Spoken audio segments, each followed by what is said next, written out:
योग वासिष्ठ 109वां दिन। ननु विज्ञात संसार गतयो वयूयम अपदाम संपदाम चैव गच्छामो हर्षामर्ष वशम विभो। वशिष्ठ ने कहा, काल से उत्साहित होकर पुत्र का जीवन देखने के लिए ऋषि ने अपने ज्ञान चक्षुओं का आश्रय लिया। क्षण में ही उन्होंने अपने पुत्र के जन्म जन्मांतरों का विवरण प्राप्त कर लिया। जो कुछ देखा उससे अति विस्मित हुए और फिर अपने शरीर में लौट आए। पुत्र मोह से पूर्णतः मुक्त होकर भृगु ऋषि ने कहा, हे प्रभु, आप वर्तमान भूत और भविष्य के निश्चय ही ज्ञाता हैं। हमारी समझ बहुत कम है।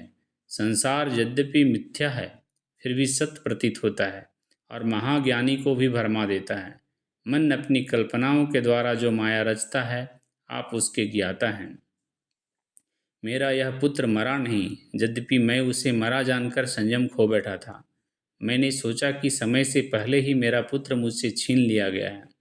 प्रभु, हम सांसारिक घटनाओं को ही समझते हैं और जो हमें शुभ प्रतीत होता है उससे हम आनंदित हो उठते हैं और जो अशुभ होती है उससे हम दुखी हो जाते हैं। इस संसार में क्रोध व्यक्ति को वह सब कुछ करने के लिए प्रेरित करता है जिसे उसे नहीं करना चाहिए, परंतु शांति उसे उन कर्मों में लगाती है जिसे उसे करना चाहिए। जब तक संसार के अस्तित्व का भ्रम बना रहता है तब तक उपयुक्त और अनुपयुक्त के बीच का भेद मान्य होता है। यह उचित नहीं कि आपके स्वाभाविक कर्म से हम विक्षुब्ध हों। प्रत्यक्षतः आपका स्वाभाविक कर्म है जीवों को मारना।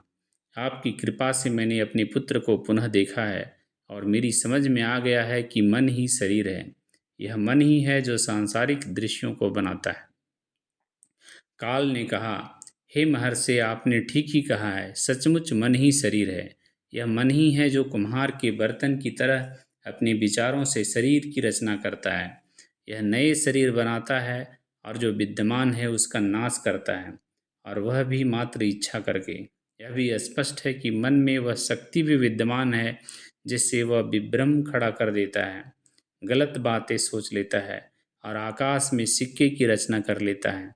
यहाँ तक कि वह अपने भीतर शरीर की रचना भी कर लेता है, परंतु अज्ञानी व्यक्ति अपने दृष्टिकोण के कारण अपने भौतिक शरीर को मन से भिन्न समझता है। जागृति, स्वप्न और निद्रा के तीनों लोक मन की शक्तियों को अभिव्यक्ति के अतिरिक्त कुछ भी नहीं है।